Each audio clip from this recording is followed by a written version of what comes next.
Let's start this section by learning about array destructuring. So as I said in the intro video, in this section we're basically going to continue learning basic syntax and basic JavaScript features, but now with a focus on more modern JavaScript. And the theme of this section will be to simulate a food delivery application, and in specific one Italian restaurant, which is this starter data here that we already have in the starter files. And so this one is called Classico Italiano. So I already opened up the starter files here for this project. Okay. Now, learning complex topics like the ones we're gonna dive into in this section is really best done in isolation. This way you can understand exactly what I'm trying to teach you without having to think about 5 other things at the same time. And so I'm isolating just this one restaurant and building no user interface so that we can focus just on the JavaScript language here. And some people will say that this is boring, but believe me, I do have enough teaching experience to know that some topics are best learned in isolation. And for me, the most important thing is that you will actually learn in this course. Now, of course, there are also topics that can be applied to a visual project. And that's why in the next section, we have a really cool project with an amazing user interface where we're going to learn about array methods. But for now, let's focus on built-in data structures and modern advanced operators. And again, starting with array destructuring. So destructuring is an ES6 feature, and it's basically a way of unpacking values from an array or an object into separate variables. So in other words, destructuring is to break a complex data structure down into a smaller data structure like a variable. So for arrays, we use destructuring to retrieve elements from the array and store them into variables in a very easy way. So let's just actually start with a very simple array. And now if we wanted to retrieve each one into its own variable without destructuring, we would do it like this. Let's say we wanted to name them A, B, C. And so we would write the name of the array, which I totally forgot up here. So R0, and then just duplicating this line, which I'm using Command or Option L for. And I'm not sure if that is actually a shortcut in VS Code. Let me see here. And apparently it's not. Let's see here. Duplicate selection. So it's this duplicate selection here. And you can set up a shortcut for that. And so I will just do that. So B, and so that would be element number 1, and number 2 would be C. So that's how we would retrieve these 3 elements. But now with destructuring, we can actually declare all the 3 variables at the same time. So let me show you how. So const, and then we use the square brackets. And so that's because we are destructuring an array. And so now we can declare 3 variables at the same time. And now I'm not using A, B, and C because we already used them. So let's go with X, Y, and Z. And then I will simply set that equal to the array. And that's it. So let's actually see them now in the console. Give it a save, and then we need to start our live server with a new terminal. And actually I can hit the tab key now, and it will then automatically write the rest of the command. Then close that down. And as you can see, here we get the 2 results, 2, 3, and 4. So the elements of the array. So basically we write this syntax here, and then this will become the first element of the array, this the second, and this the third. And so this here is destructuring this array here from the right side. Okay, and of course this looks like an array, but it's really not. It's just the destructuring assignment. So whenever JavaScript sees this here on the left side of the equal sign, it knows that it should do destructuring. Now, when you do this, just don't forget to actually also declare the variables using const. Okay? And I also wanted to notice that even though we did destructuring, which sounds kind of destructive, right? The original array is of course not affected. Okay, so we are not destroying here the array, we are only destructuring. So we are unpacking it. Okay, and now let's work a little bit with the data from our restaurant. So here we see that we have a couple of arrays here actually. So the categories, the starter menu, and the main menu. So let's take some elements out of the categories. So let's say, and then the destructuring assignment, first and second. All right. And so now you see here that we do not have to take all of the elements out of the array. So this will just take the first and the second. So it will simply follow the order of the elements here and will basically only take these two. And so now the array from which we want to extract, and that's restaurant.categories. Just to take a look now. And indeed, we get Italian and pizzeria, which are exactly the first two elements of the array. But now let's say that we only wanted to take the first category, so this one, and the third. So let's say that this one is the main category and this is the secondary for some reason. Well, to do that, we simply leave a hole in the destructuring operator. So what I mean is just this. And so now the second element will be skipped, so the one that would go here, and then this second here simply becomes this third element. And now, so you see that second now is vegetarian, which is element number 3. All right.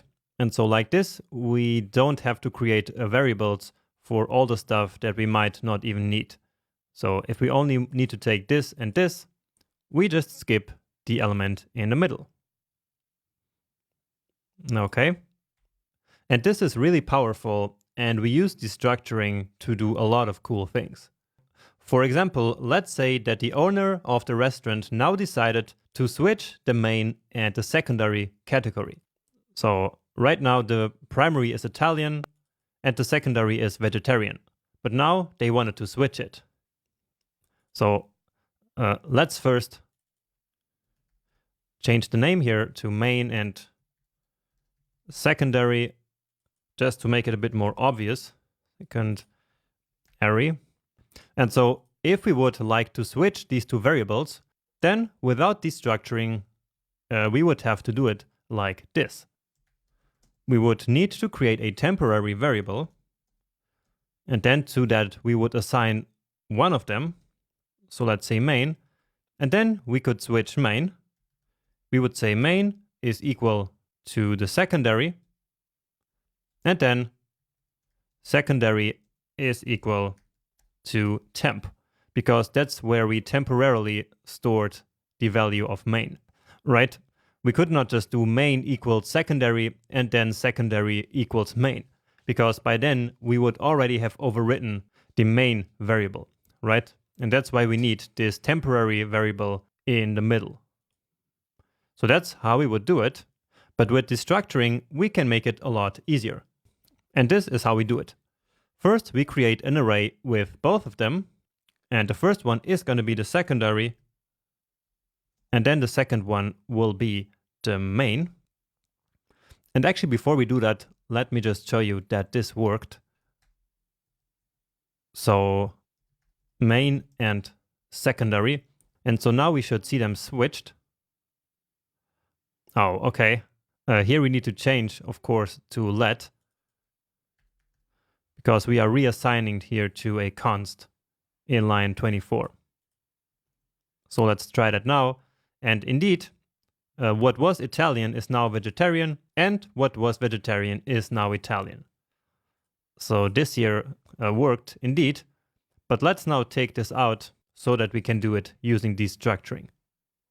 So as I was saying, in order to switch the two variables using destructuring, we would first start by creating a new array with the two variables inverted. So first secondary and then main, and then we can simply destruct them. So main and secondary equals the destructuring of this array. And now we're not using let or const here because we are simply reassigning the values of the two variables. So just like we did here. But now we do not need a temporary variable in the middle. So let's check now. And indeed, the result is the same. But this is a lot easier. And this is a trick here that I actually use all the time. So let me just show here, or actually write here, switching variables. Okay, so that's a pretty cool trick. And another trick with destructuring is that we can have a function return an array, and then we can immediately destruct the result into different variables. And so this basically allows us to return multiple values from a function. And so let's try that and write a function to order food. So here in our restaurant, let's now add a method. And I'm going to call it order. So this will be a function and it will accept two parameters. One index for the starter menu, so this menu, and then one index for the main menu. And then the person will order basically by giving the index for each of the menus. So something very simple, just to illustrate the point here. So let's say starter index and main index. Okay, and so we will simply now return the content of the arrays based on the given indexes. So return. And so as I said, we're going to return an array. And then we go to this dot starter menu. Okay, and remember how this keyword here is set, as we learned in the last section. And so now we go to the position of the starter index that we passed into the function. Okay, that makes sense. Then the same with the main menu at the position of the main index that is passed in.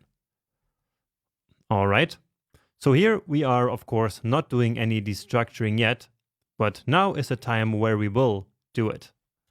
So let's call order, or in fact, restaurant.order, and let's use 2 and 0. So we want element number 2 from the starter menu, so the garlic bread, and the number 0 from the main menu, which is pizza. So we're going to receive an array with that, right? Let me just show that to you. And indeed, it is garlic bread and pizza. And so now we can simply destructure that. So this is the destructuring assignment. And so let's say starter and main should equal these two results. So let's log them, starter and main. Oh, and now this was already defined before. So let's just call this one here the main course. And now indeed we get garlic bread and pizza. All right, so this is how we basically receive two return values from a function. All right. So of course, we could have done that without destructuring and still return an array from the function, but this is a very handy way of then immediately creating two variables out of one function call. Okay, and now that you understand how destructuring works, let's take it one step further. Because what happens if we have a nested array? So let's say nested. And with nested, we mean one array inside another. So let's say that we now here have another array, 5 and 6. So an array inside an array. And I'm not sure if we did that before, but of course that's perfectly acceptable. So as a small exercise, how can we get this value here and this entire array? Well, we simply define two new variables using the destructuring assignment. Let's call them I and j. And remember that we do not want in the middle. So we just skip it. So simply leave a space and then another comma, and then this one is going to be j equals to the array from which they should be taken.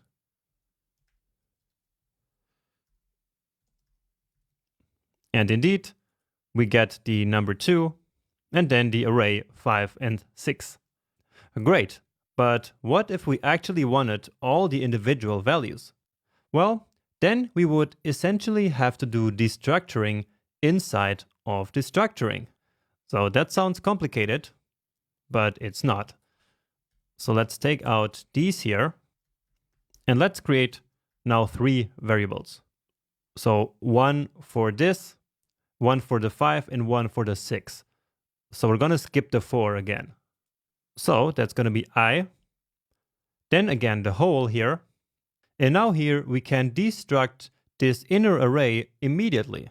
So we use the destructuring here again, into now j for the first element and k for the second.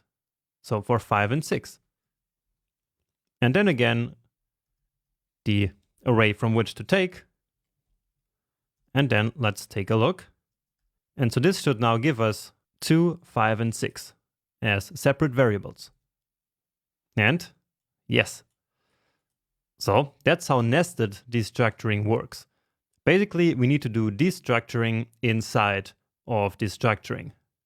Okay, and now to finish, there's just another feature of destructuring that I want to show you. So we can also set default values for the variables when we are extracting them. And that's going to be very useful in the case that we don't know the length of the array. And this can sometimes happen in real-world applications, as you will see later. So if we have an array that is shorter than we might think, then we might try to unpack the array in positions that don't even exist. So let me say here just default values, and here nested destructuring. So learning a lot of stuff here about destructuring.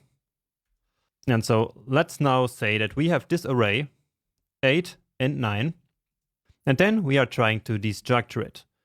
So just pretend that we actually don't know the array, all right? And so we might try to take 3 elements out of the array using, again, destructuring. So let's call them P, Q, and R. And then let's try to lock them all, P, Q, and R. And so now here we get undefined as the third one.